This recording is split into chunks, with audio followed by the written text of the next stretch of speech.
Come on in. Welcome to Idled Out, where we talk all things Survivor. My name is Luke, and today we're talking about 5 Survivor players who made the exact wrong choice on who to bring on a reward. Winning individual reward on Survivor almost always comes with some sort of difficult choice on who to bring with you. Choosing the right players to come with you can give you the perfect composition to plan a complicated move. For example, it can help you repair damaged relationships or shore up new ones. It can even get you some alone time with your future spouse, even if Jeff's third wheelin'. Get in the back, Amber. He called shotgun. But picking players to join you on a reward is an art, not a science. And today, I want to talk about the players who weren't exactly Picasso. From players who chose friendship over strategy to others who took an eternity to make a decision, there have been a lot of straight-up bad reward picks, and I want to talk about them. So put on your Q skirt, grab some pizza, and take your seat over there as we talk about 5 Survivor players who made the worst possible choice on who to bring with them on reward. At number 5 is Kat taking Kim and Alicia on the family visit over Tarzan and Christina in Survivor One World. Family visits are a different sort of beast on Survivor. Most rewards are food or experiences, which are important, but typically not life-changing. Like, no one's gonna be that mad they didn't get to go see Jack and Jill at the Survivor Theater. Maybe Rick. But when it comes to the family visit reward, there's a generally agreed upon pecking order of relationship importance that needs to be considered when picking who comes on the reward with you. First is spouses and young children, then adult children and parents, then siblings, cousins, weird wrestling buddies, assistant coaches, and it's downhill from here. This order of importance has come up many times during many family visits, but it's never been so pronounced as the family visit on One World.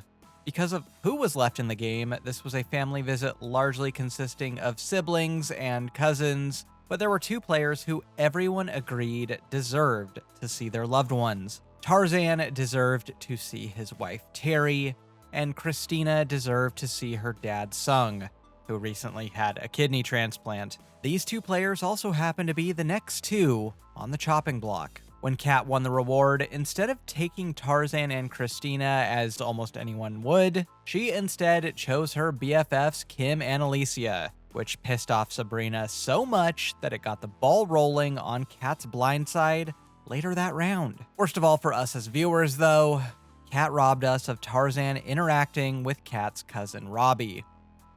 Whoa, you're like old. This decision to take her tribe besties just really sank Kat's game and put a huge target on her that she wasn't able to shake. And after she failed to win immunity, she was brutally blindsided. I get that hanging out with Tars and Terry would be like being the third wheel in the SNL hot tub sketch, but come on, Kat. At number 4 is Greg taking Katie over Ian on the yacht reward in Survivor Palau. Because they were unable to get a women's alliance together because Karen sucks, the task of mounting any sort of offense against Tom and Ian's game dominance fell to Greg and Jen, who were trying to pull in Katie to make something happen. Good strategy? Better make that incredibly obvious. Everyone knew Greg and Jen had a little showmance going, so when Greg won a spot on a yacht reward, no one was surprised that he picked her. But he should have picked literally anyone other than Katie here, as it immediately rubbed Ian in particular the wrong way. Not at all the way he would have been rubbed on this yacht. Ian was straight up bitter that he wasn't chosen, and it also opened his eyes to the fact that Katie was considering betraying their alliance. Additionally, leaving these 3 alone together really pushed Karen even further into Tom's clutches, ensuring they'd vote as a 3-person block this round. I get what Greg was doing. He really wanted to make sure Katie was on side, but she was already probably going that way. And who knows, with a little schmoozing, maybe he can pull in Ian to take that shot at Tom.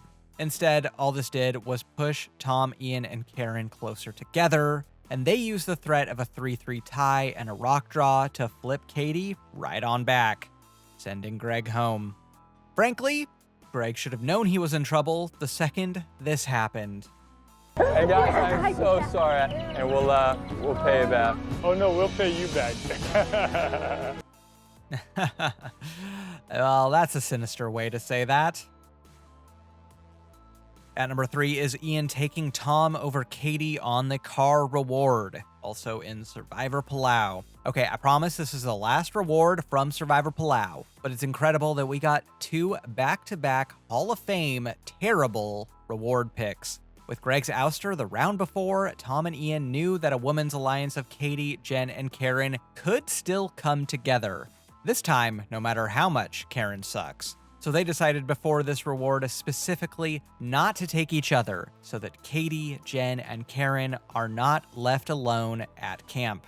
That in mind, Ian goes straight to Katie and tells her specifically he will take her on the upcoming reward should he win it. So we all agree, Ian is taking Katie if he wins the reward.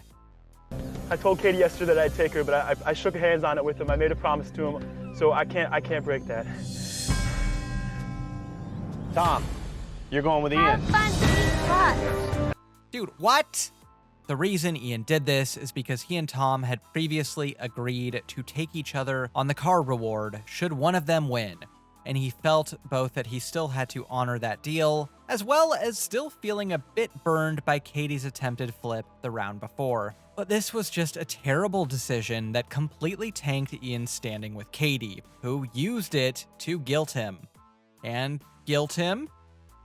And guilt him some more. Katie did end up siding with Tom and Ian and joining them in voting out Karen this round, but this car reward was just the beginning of the end for Ian's game, and would ultimately lead to him feeling so guilted by his 2 closest allies that he'd sacrifice his own game at Final 3.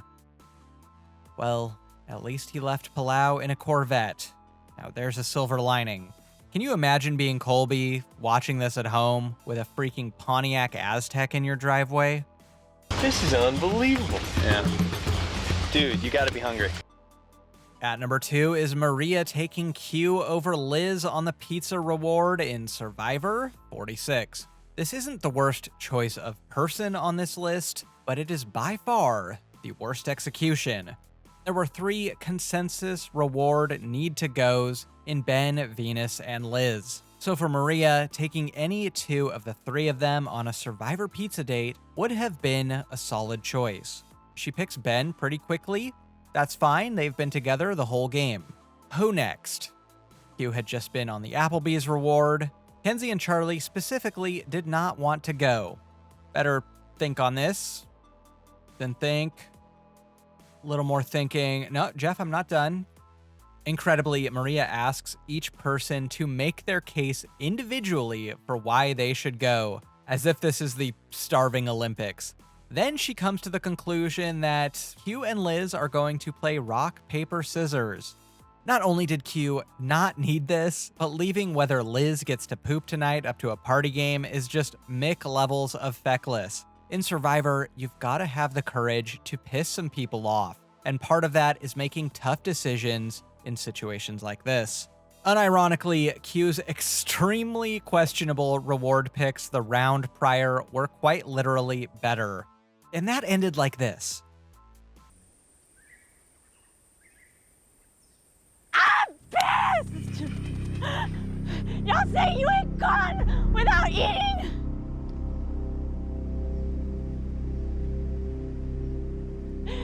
I see you eat every day!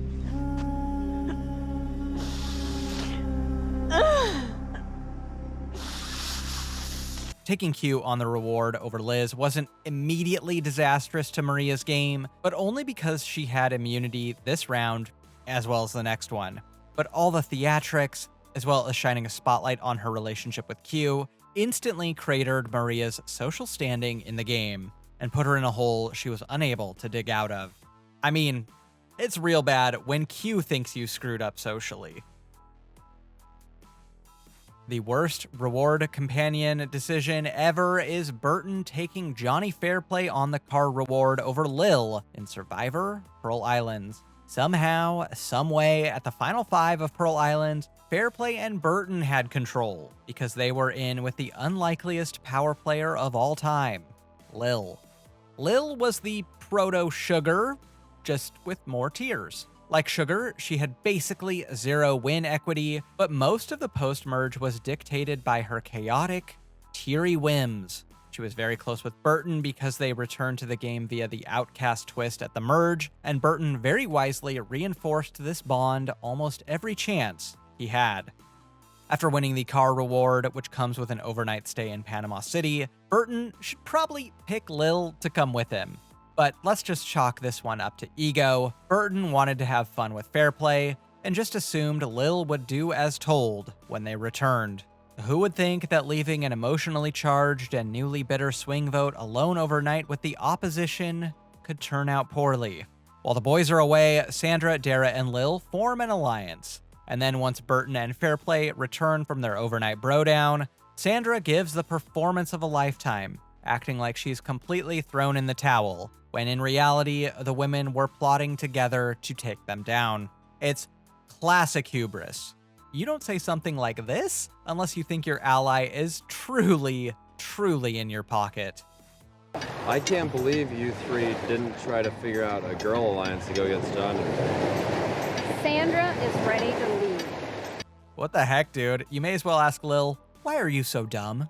Sandra, Lil, and Dara's plan works perfectly. The women stick together and they blindside Burton right out of the game for the second time. Burton again made the same mistake he made the first time he got voted out, prioritizing hanging out with his friends above all else. And it was all at the hands of Lil. This was the weirdest kiss of death ever. Oh my God. Quit doing that, Lil. Got nothing else for ya. If you'd take me on reward, like and subscribe and I'll get you more Survivor content just like this. Until next time, don't get idled out.